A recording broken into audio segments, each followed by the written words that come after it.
Sir roll sir roll roll roll yes sir 1987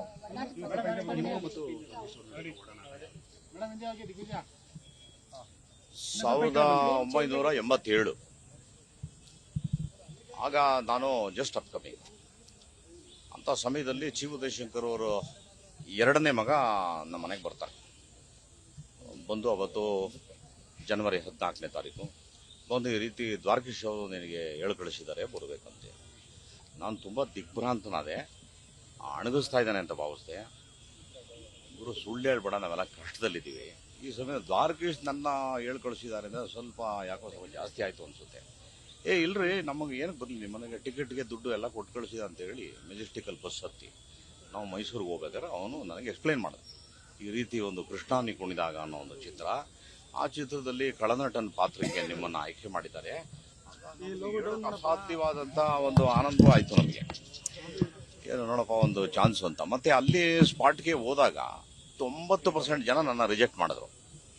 ಬೇಡ, ಯಾರೋ ತುಂಬ ಪರ್ಸನಾಲಿಟಿನೂ ಇಲ್ಲ, ಭಾಳ ಒಂಥರ ಇದ್ದಾನೆ, ಬೇಡ ಅಂತ ನಾನು ಅಂದ್ಕೊಂಡೆ. ನಿರಾಶೆ ಇಲ್ಲೂ ಕಾದಿದೆ ನಮಗೆ ಅಂತ. ಇದಾದ ಮೇಲೆ ಮೇಲ್ಗಡೆ ಒಂದು ಬ್ರೇಕ್ ಟೈಮಲ್ಲಿ ಒಂದು ಶಾರ್ಟ್ ತೆಗಿತಾ ಇದ್ರು, ಆ ಲಾಸ್ಟ್ ಶಾರ್ಟ್ ಅಂತ ಕಾಣುತ್ತೆ. ಅಲ್ಲಿ ಹೋಗಿ ಅವ್ರನ್ನ ತೋರಿಸ್ಬಿಟ್ಟು ಉದಯಶಂಕರ್ ಮಗ ಹೇಳ್ದ, ನೋಡಿ ಅವನೇ ಅಂತ.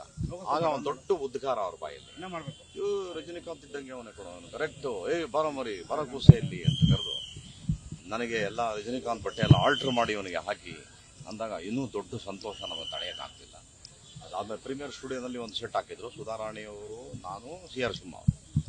ಆಗ ಅವರು ಬಂದು ಈ ಡೈಲಾಗ್ ಟ್ರೆಂಡ್ ನಮಗೆ ಅಷ್ಟೊಂದು ಚೆನ್ನಾಗಿ ಬರ್ತಿರ್ಲಿಲ್ಲ. ಅವಾಗ ಪ್ರತಿಯೊಂದು ಅವರೇ ಆ್ಯಕ್ಟ್ ಮಾಡಿ ನನಗೆ ತೋರಿಸೋರು, ಇದೇ ಥರ ನೀವು ಮಾತಾಡೋದು. ನಾನು ಚೆನ್ನಾಗಿ ಗ್ರಾಸ್ ಮಾಡ್ತಿದ್ದೆ, ಹಾಗಾಗಿ ತುಂಬ ಚೆನ್ನಾಗಿ ಅಂಡರ್ಸ್ಟ್ಯಾಂಡ್ ಮಾಡ್ಕೊಂಡು ಆ್ಯಕ್ಟ್ ಮಾಡ್ತೇನೆ ನೀನು ಅಂತೇಳಿ ಭಾಳ ಅಪ್ರಿಷಿಯೇಟ್ ಮಾಡಿದ್ರು. ಆಮೇಲೆ ನನ್ನ ಬದುಕಲ್ಲಿ ಯಾರಾದರೂ ಫಸ್ಟು ಚೇರಲ್ಲಿ ಕೂರಿಸಿದ್ದು ಅಂದರೆ ಅವರೇನೆ. ನಮಗೆಲ್ಲ ಚೇರಲ್ಲ, ಮರದಡಿ ದೂರ ನಿಲ್ಲಿಸೋರು, ಅಲ್ಲೆಲ್ಲ ಯಾರು ಹತ್ರ ಹೋಗಂಗಿಲ್ಲ. ಆ ಥರ ಭಾಳ ಬಲಿಷ್ಠವಾದ ಇಂಡಸ್ಟ್ರಿ ಆ ಕಾಲ. ಸರಾಗೋವಿಂದವ್ರಿಗೆ ಗೊತ್ತಿದೆ ಆ ಪರಿಸ್ಥಿತಿಗಳು ಹೆಂಗಿತ್ತು ಅಂತ. ಇವತ್ತೆಲ್ಲ ಭಾಳ ಸುಲಭವಾಗಿದೆ ಎಲ್ಲರಿಗೂ, ಅವತ್ತು ಭಾಳ ಕಷ್ಟ. ಅಂಥದ್ದೆಲ್ಲ ಫಸ್ಟ್ ಟೈಮ್ ಅವನು ಬಣ್ಣ ಹಚ್ಚಿದಾನೆ, ಚೇರ್ ಹಾಕಿ ಕೂರಿಸಿ ಅವನಿಗೆ ಅಂತೇಳಿ ಚೇರ್ ಹಾಕಿ ಕೂರಿಸಿದ್ರು. 2-3 ದಿನ ಶೂಟಿಂಗ್ ಆದಮೇಲೆ ನಿಧಾನಕ್ಕೆ ನನಗೆ ಕೇಳಿದ್ರು, ಏನು ನಿನ್ನ ಬದುಕು, ಏನು ಸಮಾಚಾರ. ನಾನು ಹೇಳಿದೆ, ಈ ಥರ ಮದುವೆ ಆಗಿದ್ದೀನಿ ಸರ್, ಭಾಳ ಸಮಸ್ಯೆಯಲ್ಲಿದ್ದೀನಿ ಅಂದೆ. ಇಷ್ಟು ಬೇಗ ಮದುವೆ ಆಗ್ಬಿಟ್ಟಿದ್ಯಾ ನೀನು ಅಂದ್ರೆ, ಹೌದು ಸ್ವಾಮಿ. ಪಾಪ ಅಲ್ಲಿ ಜೂನಿಯರ್ ನರಸಿಂಹರಾಜು ಅಂತ ಒಬ್ಬ ಇದ್ದ ಮ್ಯಾನೇಜರ್, ನಾನು ಕರೆದು, ಕೂಸೆ ಇವನಿಗೆ 8,000 ರೂಪಾಯಿ ಸಂಬಳ ಕೊಡಬೇಕು, ಈಗ ಅವನಿಗೆ 3,000 ಅಡ್ವಾನ್ಸ್ ಅಂತ ಹೇಳಿ ಕೊಟ್ಟರೆ ನಂಗೆ ನಂಬಕ್ಕೆ ಆಗ್ತಾ ಇಲ್ಲ, ನನಗೆ 3,000 ಎಲ್ಲ ಕೊಡ್ತಿದ್ದಾರೆ. ಹಾಗೆ ಆ ಚಿತ್ರ ಯಶಸ್ವಿ ಆಯಿತು, ನನಗೆ ತುಂಬ ಒಳ್ಳೆಯ ಹೆಸರು ಬಂತು. ಅದಾದ ಮೇಲೆ ನನ್ನ ಕಲಾ ಬದುಕಿಗೆ ತುಂಬ ದೊಡ್ಡ ಹೈವೇ ಸಿಕ್ತು ನನಗೆ ಇಂಡಿಪೆಂಡೆಂಟ್ ಆಗಿ. ಯಾಕಂದ್ರೆ ಅದಕ್ಕೂ ಮುಂಚೆ ಎಲ್ಲ ನಾವೆಲ್ಲ ಗುಂಪಲ್ಲಿ ಮಾಡ್ತಾ ಇದ್ದೀವಿ. ರಣಧೀರ ಯಾವುದೇ ಪಿಕ್ಚರ್ ಮಾಡಿದ್ರು 5-5 ಜನ 6 ಜನ ಮಾಡ್ತಿದ್ರು. ದ್ವಾರಕೀಶ್ ಅವರು ಅದನ್ನು ಬೇರ್ಪಡಿಸಿದ್ರು. ಅದಾದ ಮೇಲೆ ರಣರಂಗ. ಹಾಗಾಗಿ ನನ್ನ ಬದುಕಲ್ಲಿ ನನ್ನ ಜರ್ನಿಗೆ ಬಹಳ ದೊಡ್ಡ ಮಟ್ಟದ ಸಹಾಯ ಮಾಡಿದವರು ದ್ವಾರಕೀಶ್ ಅವರು. ಅದಾದಮೇಲೆ ಸಡನ್ನಾಗಿ KSA ಕ್ಲಬ್ಬಿಂದ ಒಂದು ಫೋನ್ ಬರುತ್ತೆ, ಕೂಸು ಬಾರೋ ಇಲ್ಲಿ ಮಾತಾಡಬೇಕು ಅಂತ. ಹೋದಾಗ ನೀನು ಶ್ರುತಿ ಇಬ್ಬರು ಹೀರೋಯಿನ್ನು, ನೀವು ನನ್ನ ಸಿನಿಮಾದಲ್ಲಿ ಹಿಂಗಿದ್ದೀರಿ, ನಿಮ್ಮ ಪಾತ್ರ ಇಂಥದ್ದು ಅಂತ ಹೇಳೋದು ತುಂಬ ಖುಷಿ ಆಯ್ತು ನನಗೆ. ಸರಿ, ಅದಾದಮೇಲೆ ನನಗೆ ಕಾಲು ಬರಲಿಲ್ಲ, ಏನೂ ಇಲ್ಲ. ಯಾಕೆ ಸಾರ್ ಅಂತ ಕೇಳಿದೆ, ಅವ್ರಿಗೂ ಮುಜುಗರ ಆಯಿತು ಹೇಳೋಕ್ಕೆ. ಆಮೇಲೆ ಅವ್ರ ಮಗ ನಂಗೆ ಹೇಳ್ದೆ, ಇಲ್ಲೆಲ್ಲ ನಿನಗೆ ಮಾಡಬೇಕು ಅಂತ ಇದ್ರು, ಅದು ವಿಷ್ಣುವರ್ಧನ್ ಮತ್ತು ಅವರ ಸ್ನೇಹದ ಕೊಂಡಿ ಕಳಿಸೋಗಿತ್ತು, ತಿರ್ಗಾ ಸೇರಿಸೋದಕ್ಕೋಸ್ಕರ ಆ ಚಿತ್ರದಲ್ಲಿ ಅವ್ರನ್ನ ನಾಯಕರನ್ನ ಮಾಡಿದ್ರು ಅಂತ ಹೇಳಿ. ಆಮೇಲೆ ಅವ್ರು ಹೇಳೋರು, ಯಾವಾಗ ಇನ್ನೊಂದು ಸಿನಿಮಾ ಮಾಡೋಣ, ಸರಿ ಅದೆಲ್ಲ ಇರಲಿ, ಸಿನಿಮಾ ಮಾಡೋದಿರಲಿ, ನನ್ನ ಜೊತೆ ಒಂದು ಗೆಸ್ಟ್ ರೋಲ್ ಮಾಡಿ ಅಂತ ಹೇಳಿ ಸರ್ವ ಸೋಮಣ್ಣ ಅಂತ ಒಂದು ಪಿಕ್ಚರ್ ಮಾಡಿದೆ. ಅದ್ರಲ್ಲಿ ಕರ್ಕೊಂಡೋಗಿ ನಾನು ಅವ್ರಿಗೆ ಗೆಸ್ಟ್ ರೋಲ್ ಎಲ್ಲ ಮಾಡಿಸಿದ್ದೀನಿ. ತುಂಬ ಅಗಾಧವಾದ ಒಂದು ನಂಬಿಕೆ ಅವರಿಗೆ. ಯಾವಾಗ ಬಂದಾಗ ನನ್ನ ಬೆಳವಣಿಗೆನ ಭಾಳ ಅಪ್ರಿಷಿಯೇಟ್ ಮಾಡೋರು. ಒಂದು ಯಾವುದೋ ಒಂದು ಸಣ್ಣ ಜೂನಿಯರ್ ಕಲಾವಿದನಾಗಿ ಬಂದವನು, ಎಷ್ಟು ಮಟ್ಟಕ್ಕೆ ನೀವು ಬೆಳೆದಿದ್ಯಾ ಅಂತ, ನೀವು ಶ್ರಮ ಮತ್ತು ಟ್ಯಾಲೆಂಟ್ ಅಪ್ಪ ಅಂತ ಹೇಳಿ ಅನಿಸೋದು. ಇದು ನಮ್ಮ ಅವರ ಒಂದು ಒಡನಾಟ. ಕೊನೆ ಬಾರಿ ಯಾವತ್ತು ಭೇಟಿ ಮಾಡಿದ್ದೆ? ನಾನು ಶಿವರಾಮಣ್ಣ ಅವ್ರು ತೀರ್ಕೊಂಡಾಗ ಅವಾಗ ಸಿಕ್ಕಿದ್ದಷ್ಟೇ, ಬಟ್ ಫೋನಲ್ಲಿ 2 ಸರಿ ಸಿಕ್ಕಿದ್ದೆ.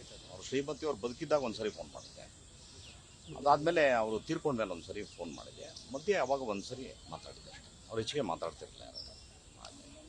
ಅವ್ರ ಆತ್ಮಕ್ಕೆ ಶಾಂತಿ ಸಿಗಲಿ. ಯಾಕೆಂದರೆ ಜ್ಞಾನ ಇದ್ದಂಥ ಮನುಷ್ಯ ಅಲ್ಲ ಹೇಳೋದೇನು, ಸಹಸ್ರಚಂದ್ರ ದರ್ಶನ ಮಾಡಬೇಕು ಬದುಕಲ್ಲಿ ಮನುಷ್ಯ ಅಂತಾರೆ, ಅದು 80ನೇ ವಯಸ್ಸು.